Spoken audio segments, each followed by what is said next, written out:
Hello. This is a treat enough being here. I have... All right, then get out. Got me. I'm boom, boom, boom, boom. That's a good sign. This is, yeah. I have things I can talk about. They're going to tar and feather you if you don't come up with something pretty quick. I know, it's... Something caused you to do that. What was it? Something made you want to chew with us. What was it? I was going to come up here no matter what. Why? Why? We want you to say why. I wanted to talk to you in the physical flesh and see you Okay, eye so to eye. it's not great, is it?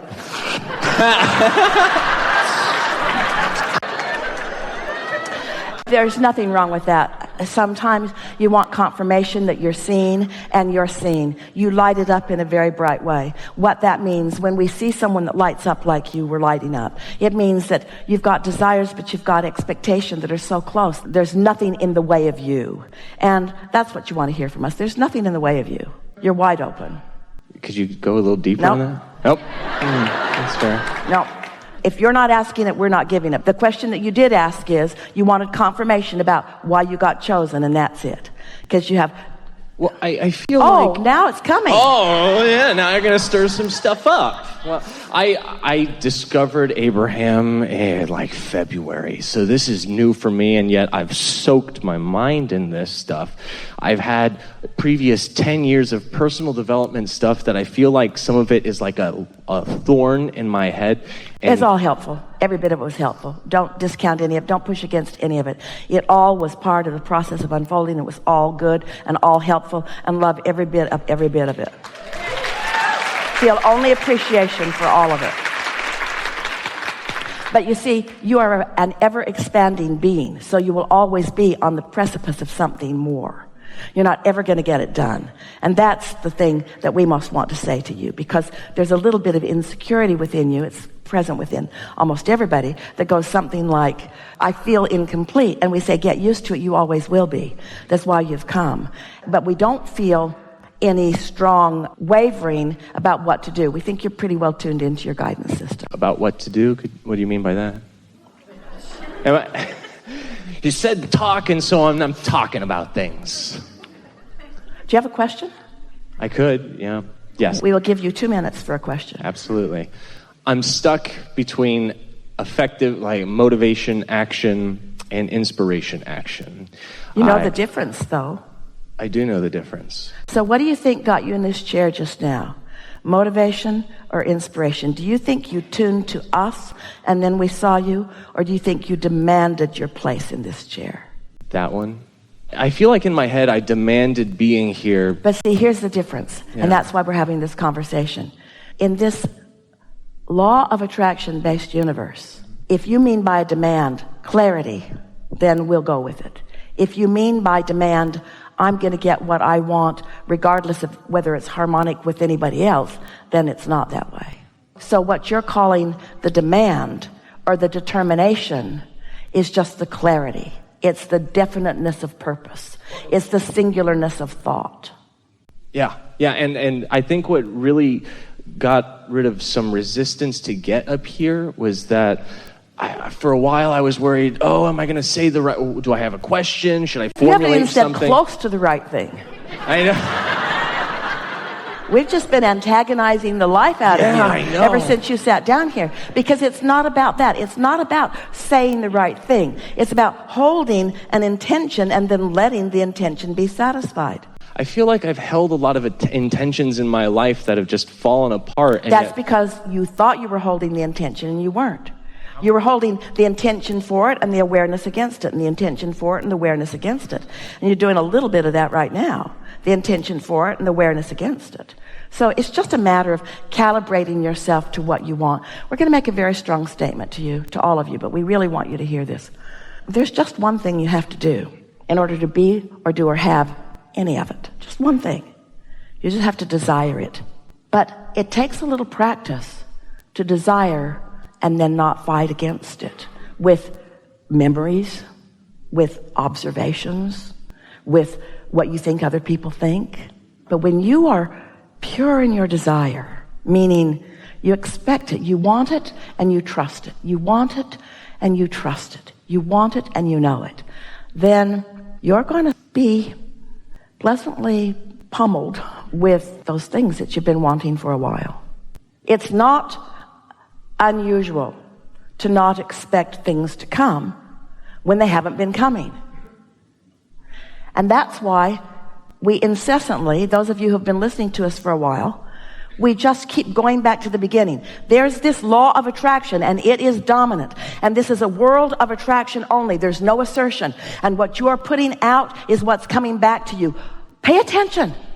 Pay attention to what's coming back. That's what you're putting out. If what's coming back pleases you, then keep putting it out there. If you're getting all kinds of love and all kinds of wonderful things back, then keep doing what you're doing. But this is about living life and figuring out, oh, that happened to me is a result of these feelings that I've been having, which are because of these thoughts that I've been thinking. And before you know it, you've purified, you've clarified, you've calibrated your thoughts to your inner being who's thinking the thoughts of everything that you've put into your vibrational reality. Do you know what we mean by vibrational reality? You came into this physical body and you've been sorting and sifting, knowing what you don't want and asking for all kinds of things, whether you speak it out loud or not. And every time you ask, every time, verbally or vibrationally or emotionally, you ask for something.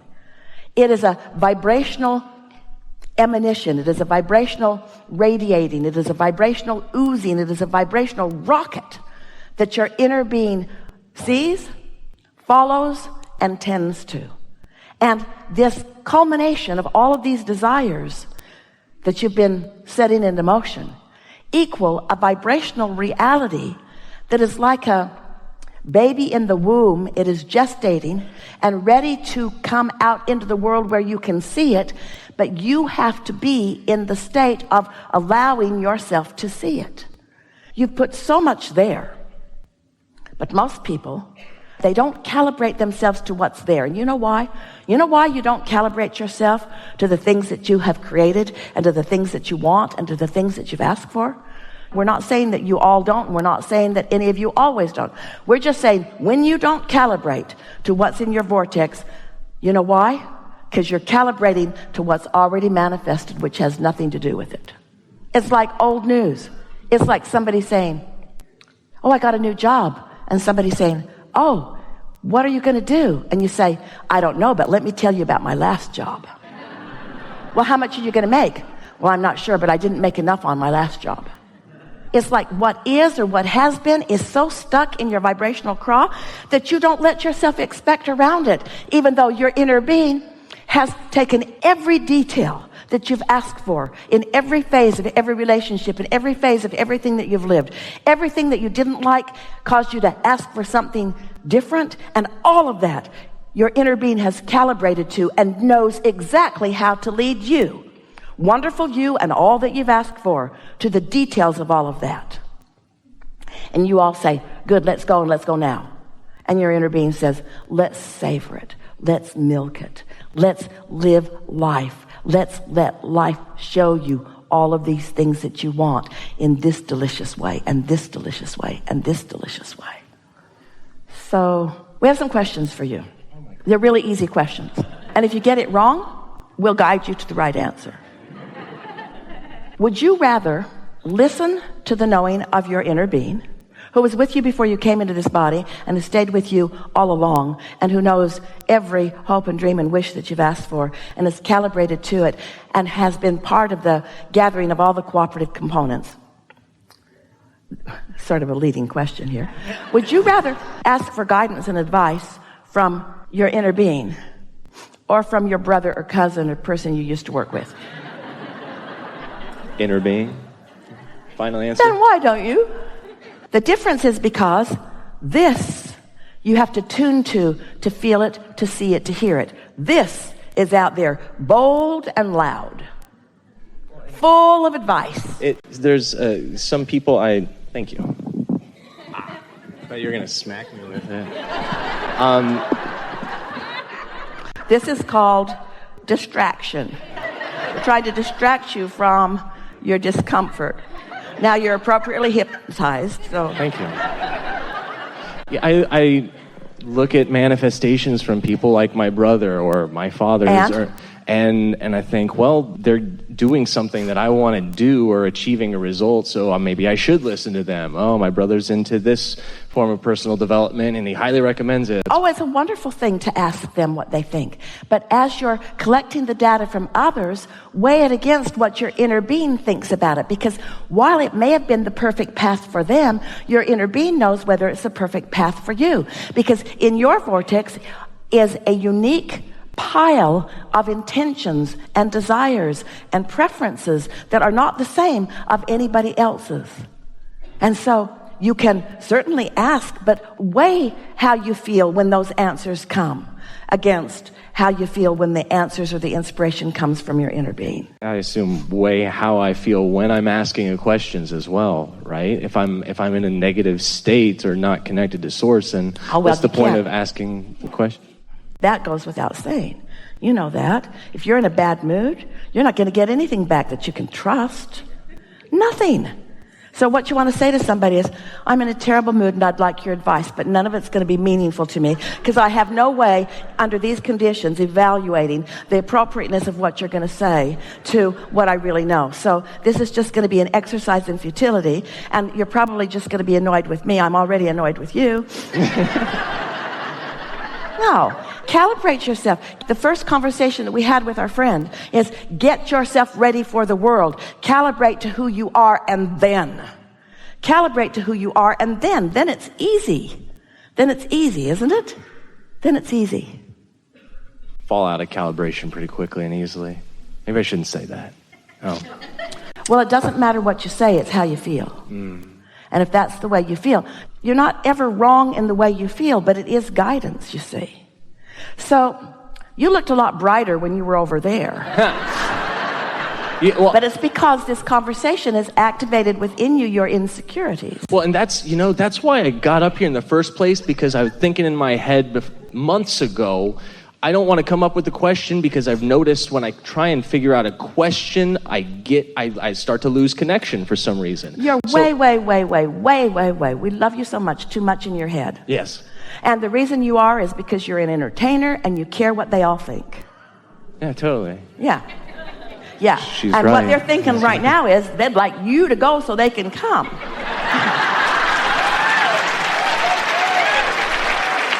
And they're thinking, I'm a lot like him, and everything that Abraham has said about this has been helpful to me, and this is all part of the calibration process, and you're tuned in much of the time and not tuned in some of the time, and you know the difference. You even reflected it back to us. Just now you said something and you knew right away. It wasn't calibrated to who you really are. You didn't need us standing here guiding you or teasing you. You can tell, yes? Yeah, yes. Do you believe that you are the creator of your own reality? Yes, but it's not a hard yes. I mean, I'll be honest. All right, so we're going to step back, not completely off the stage, but maybe. Do you believe that you create your own reality?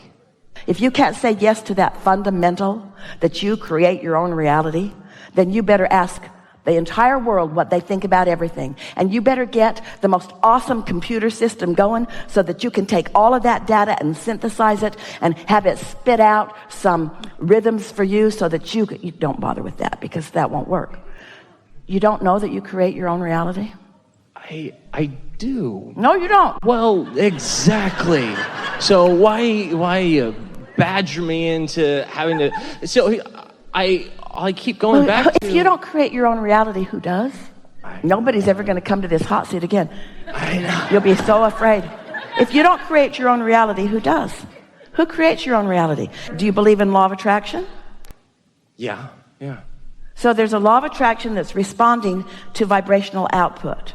So who's responsible for the vibrational output of any? I am. So you're responsible for your vibrational output, and the law of attraction is responding to the vibrational output that you output, and that doesn't translate into, therefore, I create my own reality? Yes. I feel so intimidated right now. Oh.